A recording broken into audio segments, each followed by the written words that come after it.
بسم الله الرحمن الرحيم. قوله فذلك الضمير إما أن يعود. أقول فإن قيل لما لا يجوز أن يعود إلى العلم قلنا فلا معنى لتوصيف تعريفه بين قسميه بل ينبغي أن يقدم عليهما.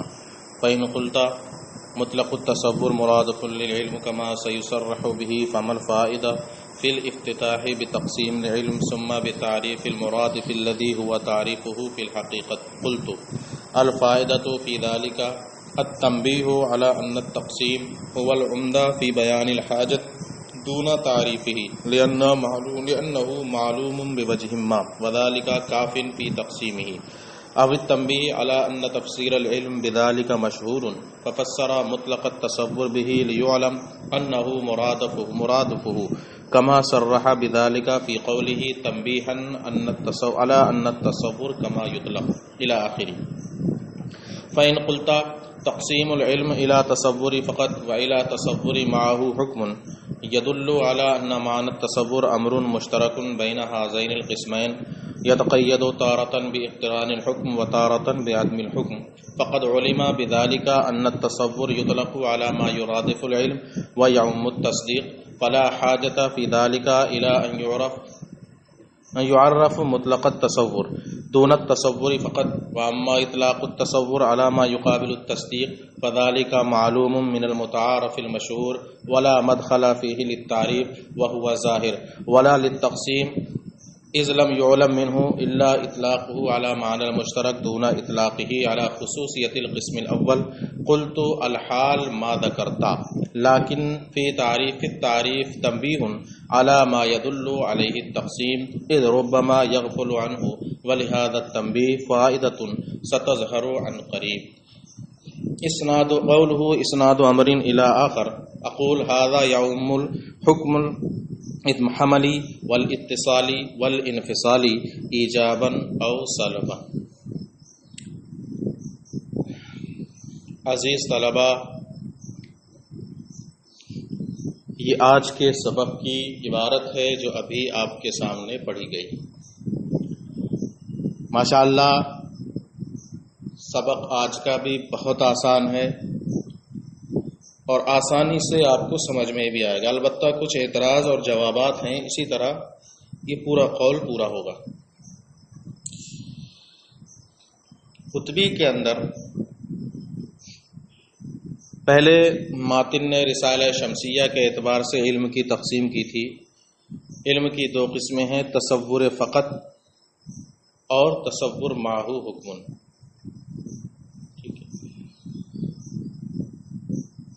اور پھر مطلق تصور کی بھی انہوں نے تعریف کی تھی، ہوا حصول صورت الشیء فی العقل.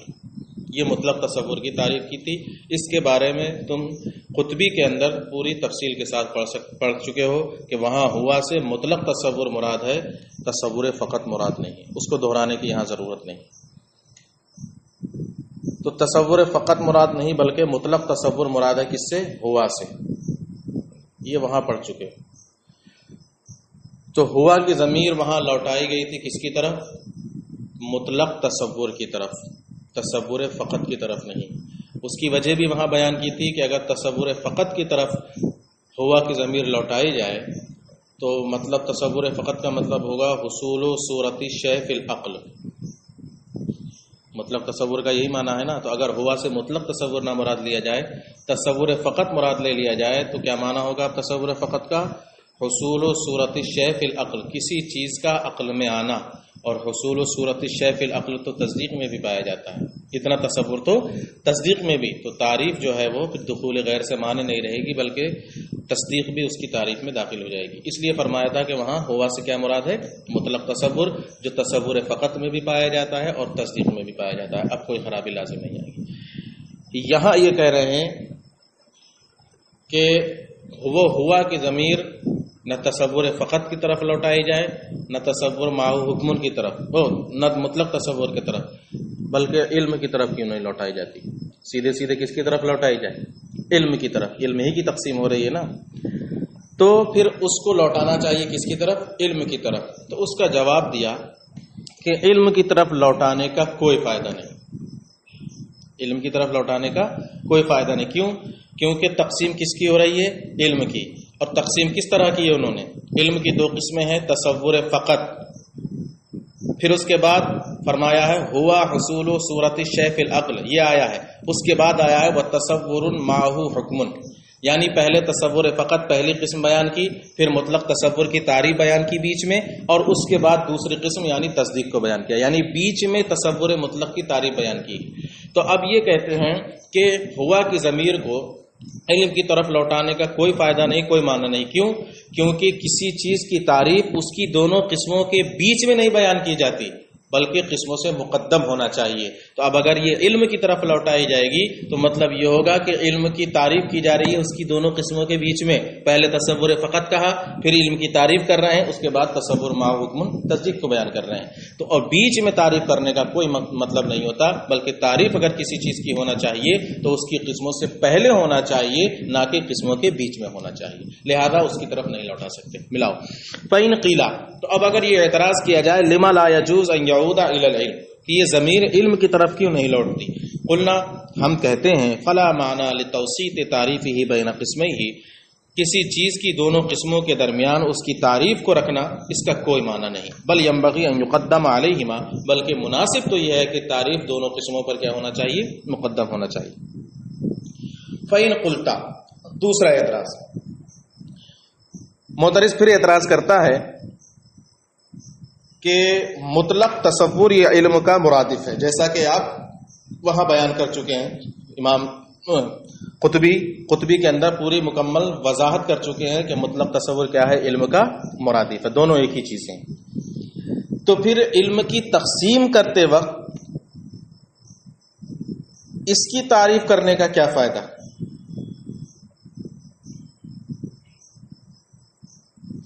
یعنی پہلے علم کی تقسیم کی، جب مطلق تصور علم کا مرادف ہے تو پھر علم کی تقسیم شروع کی، اور علم کی تقسیم کے بعد اس مطلق تصور کی تعریف کر رہے ہیں جو حقیقت میں علم ہی ہے.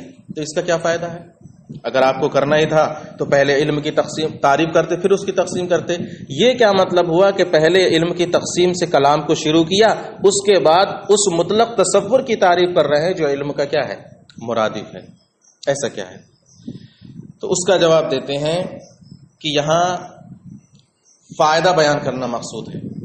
کیا؟ کہ یہاں اس بات پر تنبیہ کرنا مقصود ہے کہ علم کی تقسیم شروع کی، اس کے بعد مطلق تصور کی تعریف کر رہے ہیں. یہاں یہ فائدہ بیان کرنا مقصود ہے کہ غرض و غایت کے مقام پر حاجت کے بیان میں تقسیم اصل ہوتی ہے، کلام میں عمدہ ہوتی ہے، نہ کہ اس کی تعریف. کیا عمدہ ہوتی ہے؟ تقسیم. کسی بھی چیز کی تقسیم زیادہ عمدہ ہوتی ہے، اس کی تعریف عمدہ نہیں ہوتی، کیونکہ تعریف تو کسی نہ کسی طرح معلوم ہو ہی جاتی ہے، اور تقسیم کے لیے کسی نہ کسی طرح تعریف کا معلوم ہونا یہی کافی ہے. ٹھیک ہے. تو یہ فائدہ مقصود ہے کہ یہاں پر چونکہ بیان حاجت شروع ہو رہا، حاجت کا بیان شروع ہو رہا ہے، اور حاجت کے بیان میں تقسیم عمدہ ہوتی ہے، اس لیے علم کی تقسیم کی. تعریف اس لیے نہیں کہ علم کی تعریف تو کسی نہ کسی طرح معلوم ہو جائے گی، اور تقسیم کے لیے تھوڑے بہت طریقے سے بھی تعریف معلوم ہو جائے، یہی کافی ہے. ایک تو یہ جواب ہے، اور دوسرا یہ جواب ہے کہ یہاں پر مطلق تصور کی تعریف کی، علم کی تعریف نہیں کی ہے. اس کی وجہ یہ ہے کہ علم اس معنی میں معروف و مشہور ہے. حصول صورت الشیء فی العقل کے معنی میں علم معروف و مشہور ہے، اس کی تعریف نہیں کی، بلکہ مطلق تصور کی تعریف کی حصول صورت الشیء فی العقل سے، تاکہ یہ معلوم ہو جائے طلباء کو اور لوگوں کو کہ مطلق تصور بھی علم کا مرادف ہے، اور اس کا معنی بھی کیا ہے؟ یہی حصول صورت الشیء فی العقل ہے. جیسا کہ خود شارح نے اس کی تنبیہ کی ہے وہاں قطبی کے اندر، کہ یہاں اس بات پر تنبیہ کرنے کے لیے مطلق تصور کی تعریف کی ہے تاکہ یہ معلوم ہو جائے کہ اس کا اطلاق جس طرح علم پر ہوتا ہے، یعنی یہ علم کا مرادف ہے، اسی طرح تصدیق میں بھی پایا جاتا ہے جو تصور فقط کا قسیم ہے. تو اس کا اطلاق دونوں پر ہو سکتا ہے. تو یہ بتانے کے لیے یہاں پر مطلق تصور کی تعریف کی، علم کی تعریف نہیں کی. لہذا آپ کا یہ اعتراض کرنا کہ یہاں مطلق تصور کی تعریف کی جا رہی ہے جو حقیقت میں علم کا مرادف ہے، تو علم ہی کی تعریف کر دینا چاہیے تھی. اب آپ کا اعتراض نہیں ہوگا. فَإِنْ قُلْتَ، تو اب اگر آپ یہ اعتراض کریں کہ مطلق تصور علم کا مرادف ہے جیسا کہ خود اس کی وضاحت کی گئی، تو علم کی تقسیم کی ابتدا میں تو پھر کیا فائدہ ہے کہ علم کی تقسیم سے کلام شروع ہو اور پھر اس مرادف کی تعریف کی گئی جو کہ خود حقیقت میں علم کی تعریف ہے، تو علم ہی کی تعریف کرنا چاہیے تھی نا۔ قلت، میں کہتا ہوں، الفائدۃ فی ذلک التنبیہ علی ان التقسیم هو العمدہ فی بیان الحاجت دون تعریفہ۔ میں یہ کہتا ہوں کہ یہاں پر اس فائدہ یہ ہے کہ یہاں اس بات پر تنبیہ کرنا مقصود ہے کہ بیان حاجت میں تقسیم عمدہ ہوتی ہے نہ کہ تعریف، لأنہ معلوم بوجہ ما، کیونکہ تعریف تو کسی نہ کسی طرح معلوم ہو جاتی ہے، وذالک کافٍ فی تقسیمہ، اور تقسیم کے لیے کسی نہ کسی طرح علم کا معلوم ہو جانا یہی کافی ہے۔ دوسرا جواب، اب تنبیہ یا اس بات پر تنبیہ کرنے کے لیے مطلق تصور کی تعریف کی ہے کہ علم کی تفسیر اس معنی میں معروف و مشہور ہے، تو مطلق تصور کی یہاں پر تفسیر کی گئی تاکہ یہ معلوم ہو جائے کہ یہ بھی علم کا کیا ہے، مرادف ہے، جیسا کہ خود اس کی صراحت کی ہے مصنف نے اپنے قول تنبیہا علی ان التصور کما یطلق میں، یہ خطبی کے اندر آپ پڑھ چکے ہیں۔ فَإِنْ قُلْتَ تقسیم العلم الى تصور فقط و الى تصور معه حکم يدل على ان معنى التصور امر مشترک بین هذین قسمین۔ چلیے یہ بھی ایک اعتراض ہے، آسانی سے انشاءاللہ سمجھ میں آ جائے گا۔ اصل اعتراض کا جو مقصد ہے یہاں پر وہ یہ ہے کہ مطلق تصور کی تعریف یہاں کی جا رہی ہے، اس سے تصور فقط کی تعریف کہیں بھی معلوم نہیں ہو رہی ہے، نہ تو علم کی تقسیم سے تصور فقط کی تعریف معلوم ہو رہی ہے، نہ مطلق تصور سے علم کی تصور فقط کی تعریف معلوم ہو رہی ہے۔ یہ اس کا حاصل نکلے گا، سنو۔ فَإِنْ قُلْتَ، تو اب اگر آپ یہ اعتراض کریں کہ علم کی جو تقسیم کی گئی تصور فقط اور تصور معه حکم کی طرف، یہ تقسیم اس بات پر دلالت کر رہی ہے کہ تصور کا معنی ان دونوں قسموں کے درمیان مشترک ہے۔ کیا تقسیم کی گئی؟ علم کی دو قسمیں ہیں، تصور فقط اور تصور معه حکم، یعنی دونوں قسموں کے اندر تصور پایا جا رہا ہے کہ نہیں پایا جا رہا ہے؟ ایک کے ساتھ حکم مقترن ہو رہا ہے اور دوسرے کے ساتھ عدم حکم مقترن ہو رہا ہے، یعنی ایک تصور فقط جس میں حکم نہ ہو اور تصور معه حکم جس میں حکم ہو، یعنی تصور دونوں قسموں کے اندر پایا جا رہا ہے کہ نہیں پایا جا رہا ہے؟ بالکل پایا جا رہا ہے۔ البتہ ایک تصور کے ساتھ عدم حکم مقترن ہوتا ہے، وہی تصور فقط بن جاتا ہے، اور دوسرے تصور کے ساتھ حکم مقترن ہوتا ہے، وہی کیا بن جاتا ہے؟ تصور معه حکم، یعنی تصدیق بن جاتا ہے۔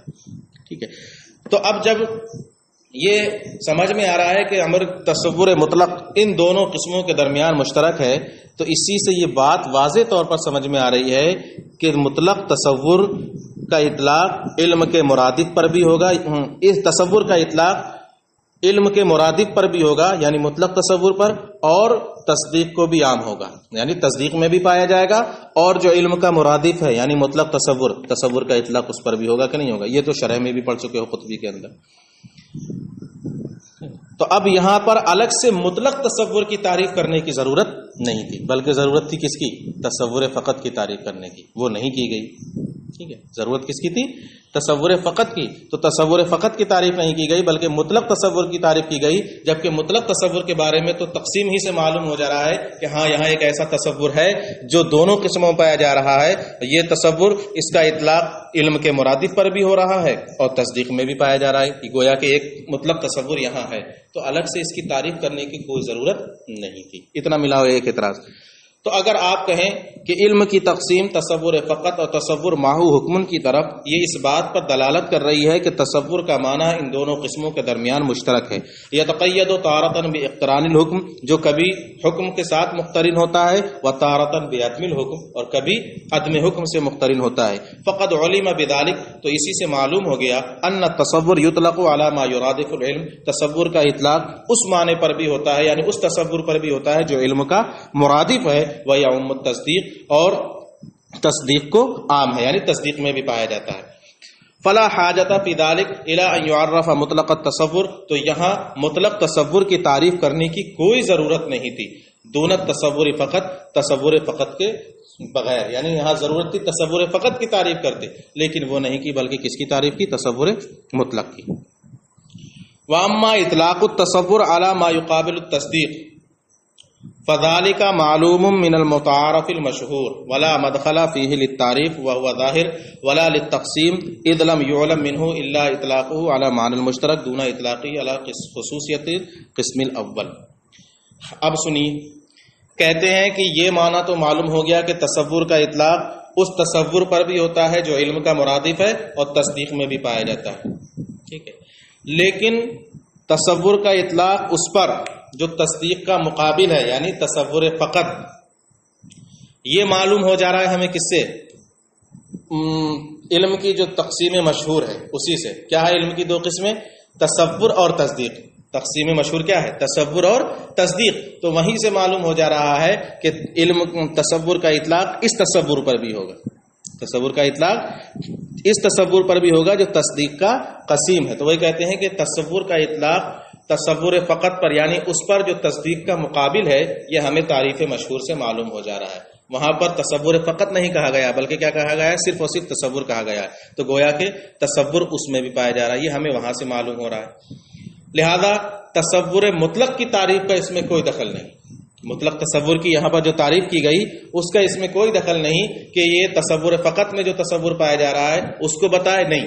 یہ تو ہمیں تقسیم مشہور سے ہی معلوم ہو جا رہا ہے کہ ہاں تصور کا اطلاق اس تصور پر بھی ہوتا ہے، اور نہ ہی تقسیم سے معلوم ہو رہا ہے. آپ نے جو علم کی تقسیم کی، یہاں علم کی دو قسمیں ہیں، تصور فقط اور تصور ماہو حکمن، اس سے بھی معلوم نہیں ہو رہا ہے کہ یہاں پر مطلق تصور کا اطلاق اس پر، کیونکہ یہ تقسیم تو صرف اس بات پر دلالت کر رہی ہے کہ یہاں ایک ایسا معنی ہے تصور کا جو دونوں کے درمیان مشترک ہے.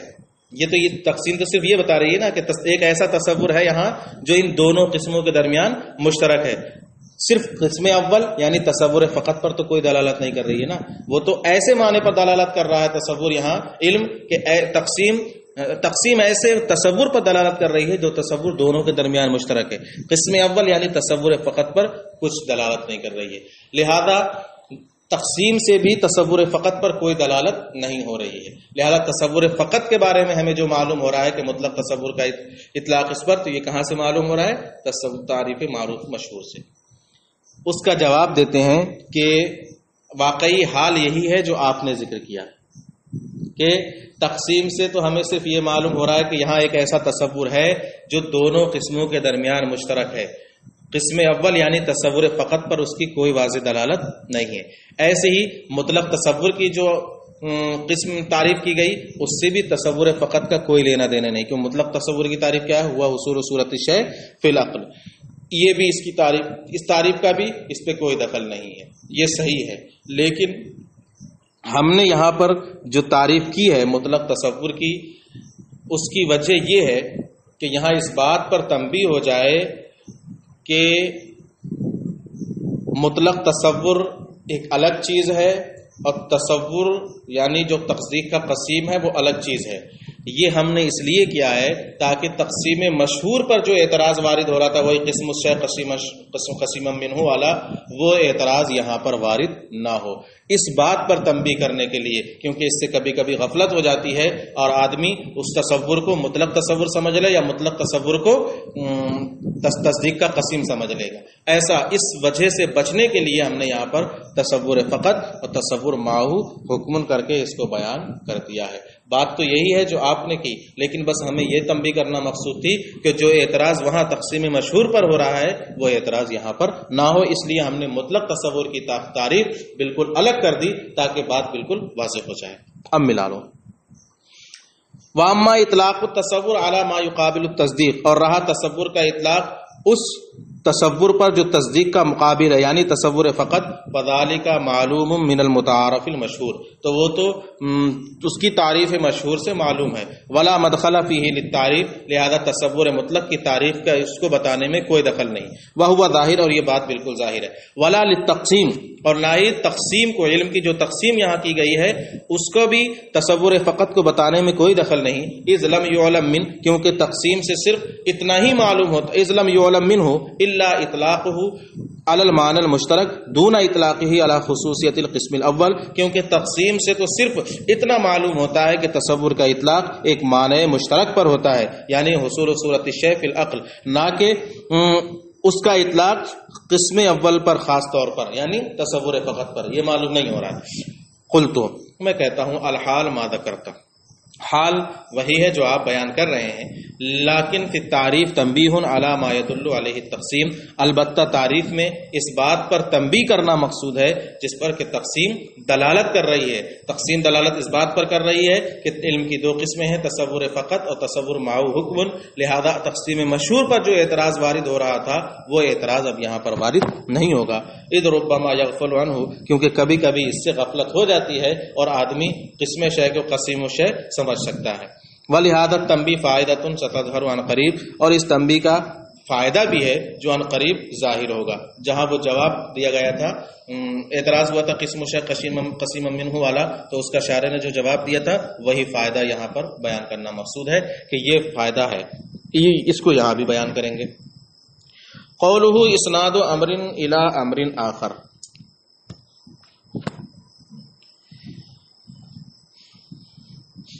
حکم کی تعریف کی تھی ایک امر کی اسناد دوسرے امر کی طرف.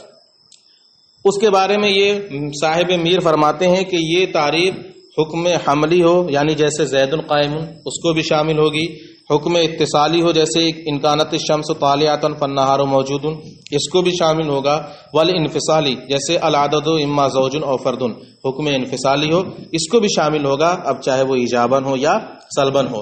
اتصالی اور انفصالی کو بھی اس لیے شامل ہو رہا ہے یہاں، اگرچہ یہ تصدیق نہیں ہوتے لیکن تصدیق ہونے کے قریب ہوتے ہیں، لہذا یہ حکم ان کو بھی شامل رہے گا.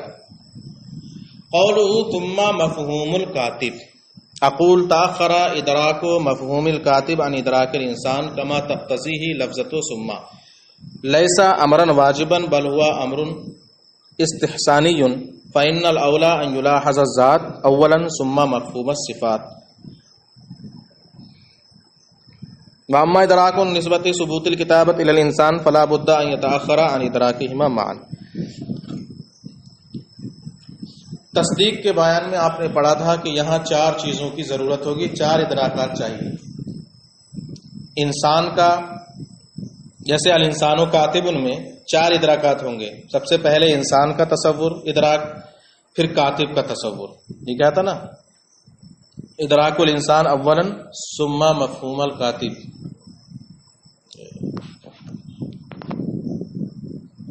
چلو بیٹھ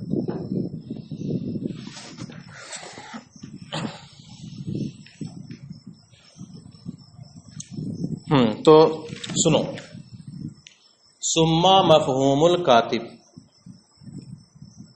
اس صفحے پر وہ قطبی کے اندر جب تصدیق کو بیان کیا تھا انہوں نے تو فرمایا تھا کہ تصدیق کے لیے چار ادراکات ہوں گے. جیسے الانسان و کاتبن، پہلے انسان کا ادراک، پھر کاتب کا ادراک، پھر انسان کی طرف ثبوت کتابت کا ادراک یعنی نسبت حکمیہ کا ادراک، اور پھر اس بات کا ادراک کہ یہ نسبت حکمیہ واقع ہے یا واقع نہیں ہے. چار تھے. تو یہاں پر یہ بتا رہے ہیں کہ یہ جو فرمایا ثم مفہوم الکاتب، پھر کاتب کے مفہوم کا ادراک. کہتے ہیں کہ کاتب کے مفہوم کو مؤخر کیا ہے کس سے؟ انسان کے مؤخر سے، لفظوں میں بیان کرتے ہوئے. تو کہتے ہیں یہ کوئی امر واجب نہیں ہے. ایسا بھی ہو سکتا تھا الٹا کہہ دیتے، پہلے ایک کاتب کا ادراک چاہیے، ایک انسان کا ادراک چاہیے، پھر نسبت حکمیہ کا ادراک چاہیے. تو کہتے ہیں چونکہ لفظ ثم استعمال کیا تھا یہاں پر، اور ثم کیا ہوتا ہے؟ تراخی بالترتیب، یعنی پہلے یہ پھر یہ. ثم کا معنی کیا ہوتا ہے؟ پھر. تو پہلے انسان اور پھر آیا تھا ثم، تو پھر یہ. تو جیسا لفظ چاہ رہا تھا اس اعتبار سے اس کو بیان کر دیا ہے. یہ کوئی امر واجبی نہیں ہے کہ پہلے انسان ہی کا ادراک ہو پھر کاتب کا ادراک ہو. ایسا بھی ہو سکتا ہے آدمی الانسان و کاتبن میں پہلے کاتب کا ادراک کر لے اور اس کے بعد انسان کا ادراک کر لے. لیکن نسبت حکمیہ جو ہے دونوں کے درمیان، اس کا ادراک تو ان دونوں کے ادراک کے بعد ہی ہوگا. انسان اور کاتب کا جب ادراک ہو جائے گا تبھی تو پھر ثبوت کتابت کو آپ ثابت کریں گے انسان کے لیے. تو ان دونوں کے ادراک کے بعد ہی نسبت حکمیہ کا ادراک ہوگا، اس سے پہلے اس نسبت حکمیہ کا ادراک نہیں ہوگا. انسان اور کاتب کے ادراک میں الگ الگ الٹا سیدھا ہو سکتا ہے، لیکن نسبت حکمیہ کے ادراک میں تو پہلے ان دونوں کا ادراک چاہیے، تبھی جا کر پھر یہ نسبت حکمیہ کا ادراک ہوگا. اتنا ملا. اقول تأخر ادراک مفہوم الکاتب عن ادراک الانسان، کاتب کے مفہوم کے ادراک کو انسان کے ادراک سے مؤخر کیا، کما تقتضیہ لفظۃ ثم، جیسا کہ لفظ ثم اس بات کا تقاضا کر رہا تھا. یہ لیسا امرن واجبا، یہ امر واجبی نہیں ہے، بل امر استحبابی استحسانی، بلکہ امر استحسانی ہے. فإن الاولا، کیونکہ بہتر یہی ہوتا ہے کہ پہلے ذات کا لحاظ کیا جائے. کس کا لحاظ کیا جائے؟ اور انسان کیا ہے؟ ایک ذات ہے کہ نہیں ہے. ثم مفہوم الصفات، پھر صفات کا لحاظ کیا جائے. اور کاتب یہ صفت ہے کہ ذات ہے؟ صفت ہے. تو پہلے ذات کا لحاظ کیا جائے، پھر صفات کا لحاظ کیا جائے. اس اعتبار سے بھی پہلے انسان کا ادراک ہوگا اور پھر کاتب کا ادراک. لیکن اگر کسی نے الٹا بھی کر دیا تو ہو جائے گا کہ نہیں ہو جائے گا. واما ادراک و نسبت ثبوت الکتابت الی الانسان، لیکن کتابت کے ثبوت کی نسبت کا ادراک انسان کی طرف، فلا بد ان یتأخر عن ادراکہما معا، تو اس کے لیے تو ضروری ہے کہ وہ ایک ساتھ ان دونوں کے ادراک سے کیا ہو؟ مؤخر ہو. کیونکہ پہلے ہم انسان اور کاتب کو جانیں گے، تب تو پھر انسان کی طرف کتابت کی نسبت کریں گے. جب تک کاتب اور انسان کو ہی نہیں جانیں گے تب تک نسبت حکمیہ کریں گے کدھر؟ ہوگا کہ نہیں ہوگا؟ تو پہلے اس کو جانیں گے تب جا کر نسبت حکمیہ کا حکم اور ادراک کریں گے. یہ ہو گیا. پھر فرمایا تھا قولہ بمعنی ادراک ان النسبت واقعات او لیست بواقعات، حکم کا آخری چیز. تین چیزیں ہو گئیں: انسان کا ادراک یعنی محکوم علیہ، محکوم بہی، نسبت حکمیہ. تین ہو گئی. اور چوتھی کیا چیز تھی؟ حکم. تصدیق کے لیے حکم ضروری ہے. تو اب یہ بتا رہے ہیں کہ حکم کا مطلب کیا ہے. یہ جو ہم نے کہا تھا کہ نسبت واقع ہے یا واقع نہیں ہے، اس کا کیا مطلب ہے؟ تو اس کا معنی بتا رہے ہیں کہ وقوع نسبت اور لا وقوع نسبت کا مطلب یہ ہے کہ ہماری مراد یہ ہے کہ وقوع اور لا وقوع کا معنی مضاف والا یہ مراد نہیں ہے. وقوع نسبت یا لا وقوع نسبت، تو وقوع نسبت مضاف مضاف الیہ ہے کہ نہیں؟ مضاف مضاف الیہ. وقوع مضاف، نسبت مضاف الیہ. ایسے ہی لا وقوع نسبت، یہ بھی مضاف مضاف الیہ ہے کہ نہیں؟ مضاف الیہ. تو ہم یہ جو کہہ رہے ہیں کہ حکم آخر میں جو ہم حکم لگائیں گے تو ہم کہہ رہے ہیں نسبت واقع ہے یا واقع نہیں ہے. تو اس کا مطلب یہ ہے کہ ہماری مراد یہ مضاف مضاف الیہ والا معنی مراد نہیں کہ نسبت کا واقع ہونا یا نسبت کا واقع نہ ہونا. یہ تو مضاف مضاف الیہ ہو گیا. یہ تو حکم ہے ہی نہیں، کیونکہ یہ تو مرکب تقییدی ہے، مرکب ناقص. اور حکم کس میں کہا جاتا ہے؟ مرکب تام میں. بلکہ ہماری مراد یہ ہے کہ یہ نسبت واقع ہے یا واقع نہیں ہے. بھائی زید کھڑا ہے، زید کھڑا ہے اور واقعی زید کھڑا ہے، یہ حکم ہے. اور زید کا کھڑا ہونا، زید کا قیام و زید، یہ مضاف مضاف الیہ ہے، اس پہ حکم ہو جائے گا.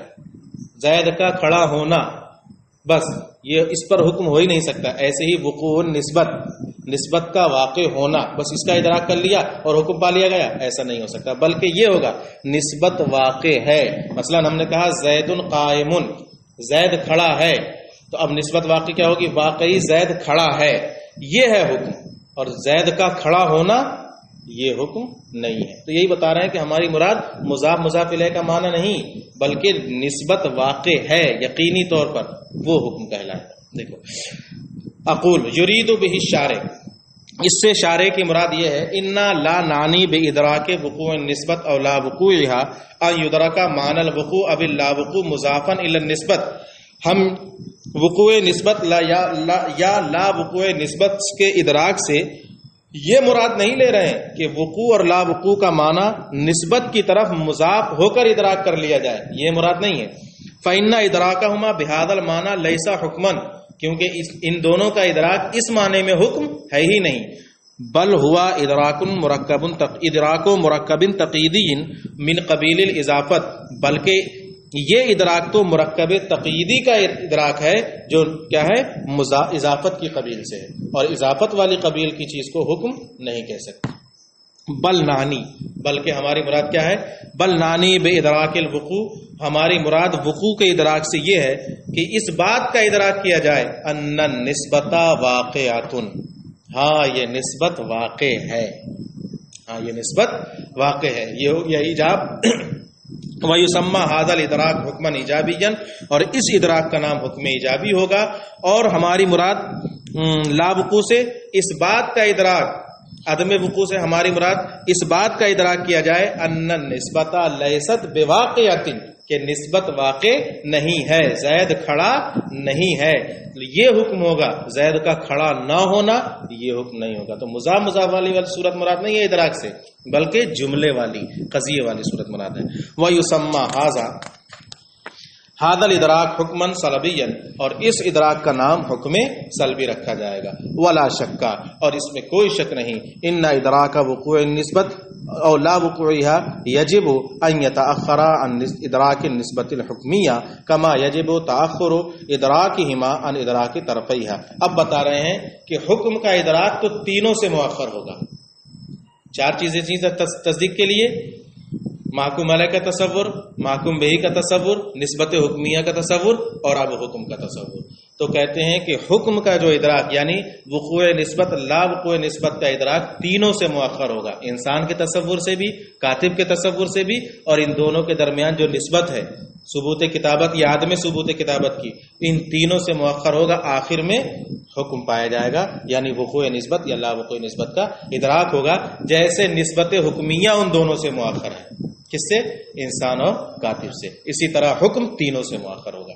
اور اس میں کوئی شک نہیں کہ وقوع نسبت یا لا وقوع نسبت کا ادراک یہ نسبت حکمیہ کے ادراک سے بھی کیا ہوگا؟ مؤخر ہوگا، جیسا کہ اس کا ادراک یعنی نسبت حکمیہ کا ادراک اپنے طرفین کے ادراک سے مؤخر ہوتا ہے. بس اتنا رہتا ہے. میں نے ایک قول پہلے پڑھا لیا تھا، تب آنے میں تھوڑی دیر ہو گئی. میں سوچ رہا تھا بارش ہو رہی ہے، شاید تم نہیں آؤ گے.